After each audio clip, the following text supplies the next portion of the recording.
बाबर पूरा नाम ज़हीरुद्दीन मुहम्मद बाबर भारत में मुगल साम्राज्य का संस्थापक था।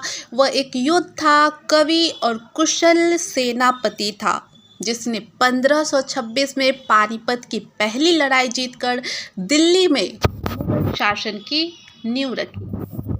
बाबर का संक्षिप्त इतिहास। इनका जन्म 14 फरवरी 1483 फरगना, अभी ये उज्बेकिस्तान में है, वहाँ पे हुआ था। इनका वंश तैमूर वंश पिता की ओर से है और चंगेज खान का वंश माँ की ओर से है। 12 साल की उम्र में फरगना का शासक बन गया। कई बार समरकंद पे कब्जा किया लेकिन सत्ता लंबे समय तक टिक नहीं सकी। अंततः काबुल अफगानिस्तान पे अधिकार कर लिया और वहां से भारत की ओर रुख किया। भारत में बाबर का आगमन। भारत आने के कई कारण थे। दिल्ली की गद्दी पे कमजोर शासन, लोदी वंश, भारत की धन संपत्ति। बाबर का पूर्वज तैमूर पहले ही भारत पे हमला कर चुका था। कुछ प्रमुख युद्ध इस प्रकार से है। पानीपत की पहली लड़ाई किसके साथ हुई थी?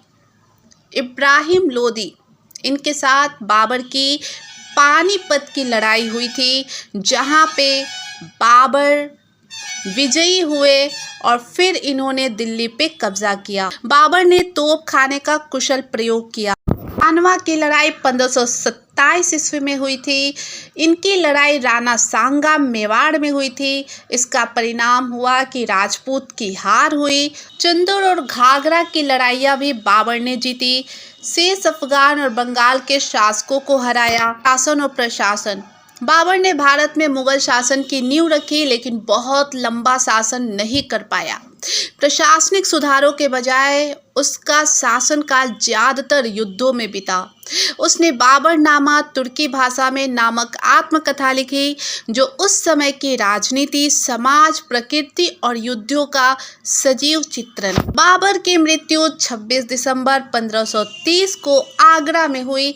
बाद में उसकी इच्छानुसार उसका शव काबुल ले जाया गया और वहीं दफनाया गया। बाबर की कुछ खास बातें हैं जिनमें से बाबर धार्मिक रूप से सुन्नी मुस्लिम परंतु उदारवादी सोच के थे। वही उनकी भाषाएं तुर्की और फारसी थी। उनका शौक बाग बगीचों से प्रेम था, कविता लिखना और वास्तुकला। वही उन्होंने एक आत्मकथा लिखी बाबरनामा से, जिसे उसने तुर्की बाबर ने भारत में एक नए युग की शुरुआत की। उसका शासन भले ही छोटा रहा, 1526 से 1530 तक, पर उसने जो नींव रखी उसी पे हुमायूं, अकबर जैसे शासकों ने महान मुगल साम्राज्य खड़ा किया।